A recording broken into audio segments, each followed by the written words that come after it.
एक बात सुनाऊं मैं, ममता की बात सुनाऊं। वृंदावन में एक महात्मा घूमते थे, जिन्हें देखकर लोग कहते थे जज साहब आ रहे हैं, जज साहब आ रहे हैं। 30 वर्ष पुरानी घटना है। तो एक संत से किसी ने पूछा कि इनको जज साहब क्यों कहते हैं?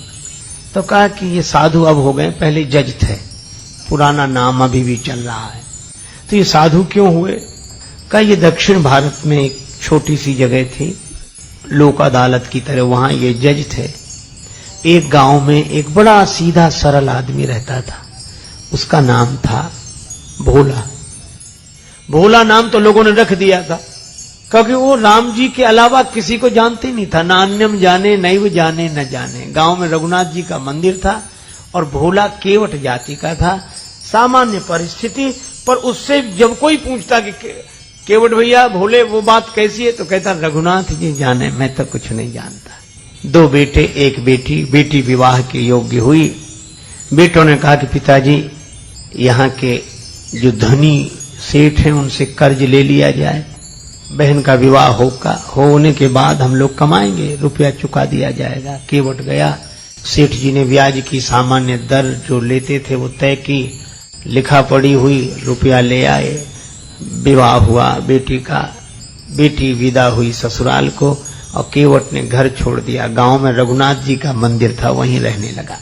सबके ममता ताग बटोरी, मम पद मन ही बांध बर डोरी, रहने लगा। बेटों ने कमाई करके पैसा दिया, केवट लौटाने के लिए गया सेठ जी के पास। सेठ जी ने रुपया ले लिया, ब्याज ले लिया, रसीद लिखकर दे दी कि पाई पाई से पैसा मिला, और कहा केवट पढ़ो क्या लिखा है। केवट बोला रघुनाथ जी जाने, मैं तो कुछ नहीं जानता क्या लिखा। सेठ जी के मन में पाप आया कि से दोबारा पैसा लिया जा सकता है, तो बोले ये कागज हमें दे दो, तुम जरा पानी ले आओ। वो 1 गिलास पानी लेने गया, सेठ जी ने वो रसीद छिपा के रख ली। फाड़ते तो शक होता, एक कागज पर ऐसे ही कुछ लिख कर दे दिया, बोली ये तुम्हारी रसीद। केवट ले गया, रघुनाथ जी के चरणों में रखकर जिस कमरे में रहता था वहां रख दी, और अपना राम जी से मतलब सबके ममता ताग बटोरी, मम पद मन ही बांधे बर डोरी। सेठ जी ने मुकदमा कर दिया। केवट ने रुपया दिया था, चुकाया नहीं, कहता दे चुके हैं। अदालत में केवट को जाना पड़ा। वही जज जो महात्मा हो गए थे, उन्होंने कहा कि तुमने रुपया लिया था? हाँ। चुका दिया? इसका प्रमाण? जज साहब ने कहा ये तो कोई सबूत नहीं है, इसमें कुछ लिखा ही नहीं है। केवट सरल आदमी रोने लगा, रघुनाथ जी जाने, मैं तो ये इसी को रसीद समझे था। जज साहब दयालु हृदय के थे, बोल रो मत, तुमने जब सेठ जी का रुपया वापिस दिया तब तुम्हारे सेठ जी के बीच में कोई तीसरा था? तो केवट की जो आदत थी, जो स्वभाव था, उसी भाव से बोला सत्य कहता हूं जज साहब, सेठ जी को जब मैंने रुपया वापिस दिया तो मेरे और सेठ जी के बीच में सिवा रघुनाथ जी के और कोई नहीं था। जज साहब ने कहा तुम जाओ, अगली तारीख पर आना। जज साहब ने समझा कि रघुनाथ जी कोई इनके गांव के रहने वाले सज्जन होंगे। जज साहब ने अपने खर्चे से रघुनाथ जी के नाम सम्मन जारी कर दिया। अब चपरासी पूरे गांव में सम्मन लिए घूमे, उस गांव में रघुनाथ जी नाम का कोई आदमी नहीं था। चपरासी तो परेशान हो गया। एक ने कहा रघुनाथ जी का मंदिर जरूर है, बोले वही बताओ। गया चपरासी, पुजारी बाहर बैठे थे। चपरासी को देखा, क्या बात है, सम्मन दिया, रघुनाथ जी का मंदिर यही है? हाँ लो। पुजारी जी समझ गए, मन ही मन सोचने लगे कि जब भगवान ने मंगा ही लिया तो हम वापिस काहे करें। हस्ताक्षर पुजारी जी ने कर दी। चपरासी समझा यही रघुनाथ जी होंगे। पुजारी जी ने सम्मन रघुनाथ जी के चरणों में रख दिया और आंखों में आंसू भरकर बोले प्रभु आपको पोशाक कई बार आई होगी, भोग लगाने के लिए तरह तरह के पदार्थ आए होंगे, आभूषण कई बार भक्त लेकर आए होंगे, लेकिन सम्मन पहली ही बार आया होगा। पर भक्त जो न करें सो थोड़ा। प्रभु उस दीन का आपके अलावा कोई, वो आपके अलावा किसी को जानता ही नहीं है, और उसकी इलाज तो आपके ही हाथ है।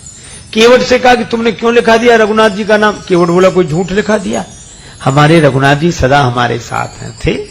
और केवट तो यही कहे, या अनाथ की लाज आज रघुनाथ जी हाथ तिहारे, कहीं नहीं गया, किसी को जानता ही नहीं राम जी के अलावा। तारीख के 1 दिन पहले ही पुजारी जी बोले तुम आज ही जाओ ताकि समय से पहुंच जाना। अब रघुनाथ जी के मन की तो रघुनाथ जी जाने।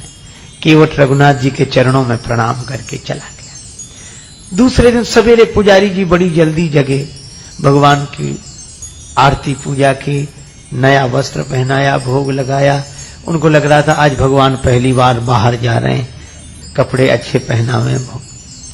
रोने लगे पुजारी जी। भाव की तो बात है, प्रभु आपको जो पोशाक अच्छी लगे वही पहनकर जाना, लेकिन जाना जरूर, उसका कोई नहीं है आपके अलावा। उधर केवट पहुंचा, सेठ जी पहुंच गए। जज साहब ने कहा केवट तुम्हारे गवाह रघुनाथ जी कहाँ हैं? केवट बोला हुजूर यहीं कहीं होंगे, भी तो सब जगह रहते हैं।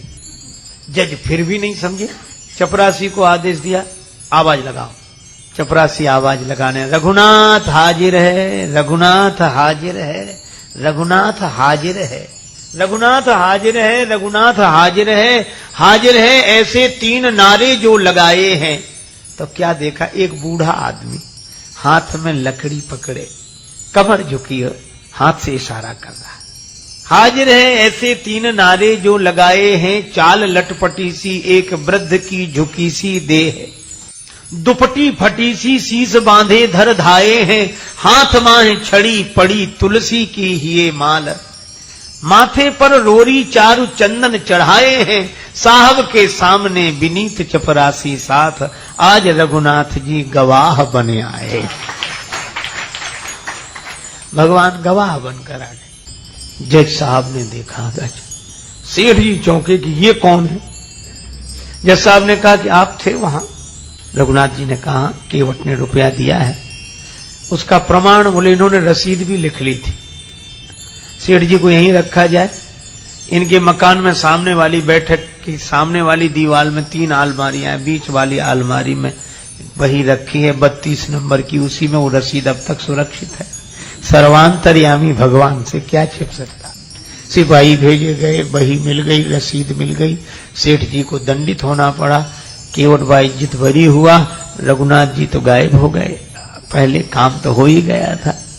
अब जज साहब ने सोचा कि इतने दिन हो गए फैसला सुनाते, पर ऐसा गवाह आज तक नहीं मिला। तो केवट से अकेले में पूछने लगे, केवट ये रघुनाथ जी कहाँ रहते हैं? केवट बोला हुजूर जहां हम रहते हैं। तो तुम कहां रहते हो? बोले जहां रघुनाथ जी रहते हैं। जैसा बोले हम समझे नहीं, तुम लोग एक ही जगह एक ही गांव के रहने वाले हो? केवट बोले हाँ हुजूर, आपको कैसे समझाएं, आप तो पढ़े लिखे हो। पढ़े लिखों को समझाना बहुत कठिन है, भक्ति की बात, भगवान की बात। जज साहब बोले तो ये है कौन? केवट बोला हुजूर ये वो है जिनका मंदिर है। तो बोले इन्होंने मंदिर बनवाया है? देखने से तो नहीं लग रहे थे कि ये कोई इतने बड़े संपन्न आदमी होंगे जिन्होंने मंदिर बनवाए। पुजारी भी नहीं लग रहे थे, पता नहीं। केवट बोला हुजूर ये वही हैं जो मंदिर में बैठे हुए हैं। अब तो जज साहब ने चपरासी को बुलाया। चपरासी कांपने लगा, हुजूर ये वो आदमी नहीं था जिसने हस्ताक्षर किए थे। अब जब गांव में पता लगाया तो जज साहब भाव विह्वल हो गए, अपने कमरे पर आए, बंगले पर रोने लगे। लोगों ने कहा रोने का कारण क्या?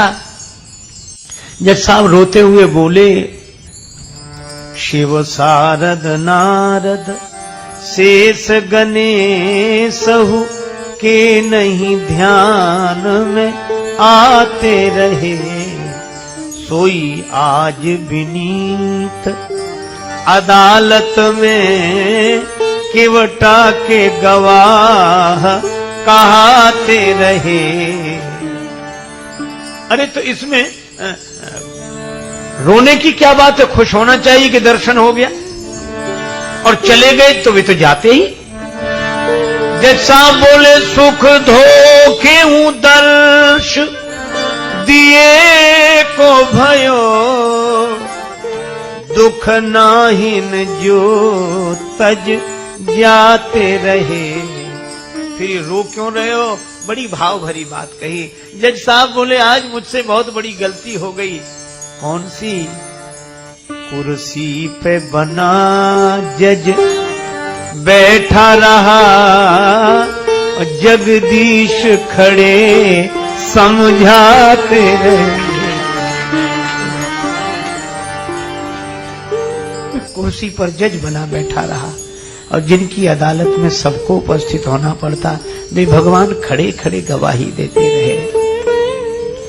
ऐसा वैराग्य हुआ। उसी दिन पद से इस्तीफा दे दिया, वृंदावन आ गए, साधु जीवन बिताया। अक्सर खड़े रहते थे। कहते थे भगवान खड़े रहे, मैं बैठा रहता तो खड़े ही रहना अच्छा है। मंदिर में जाते तो अंदर नहीं जाते, बाहर से ही दरवाजे की धूल सिर पर चढ़ा लेते।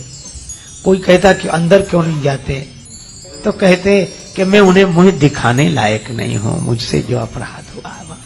यह भाव केवट के कारण भगवान गवाह बने। क्या था केवट में? सबके ममता ताग बटोरी, मम पद मन ही बांध बर डोरी। अस सज्जन मम उर बस कैसे, लोभी हृदय बसे धन जैसे। ये सज्जन की दूसरी परिभाषा है।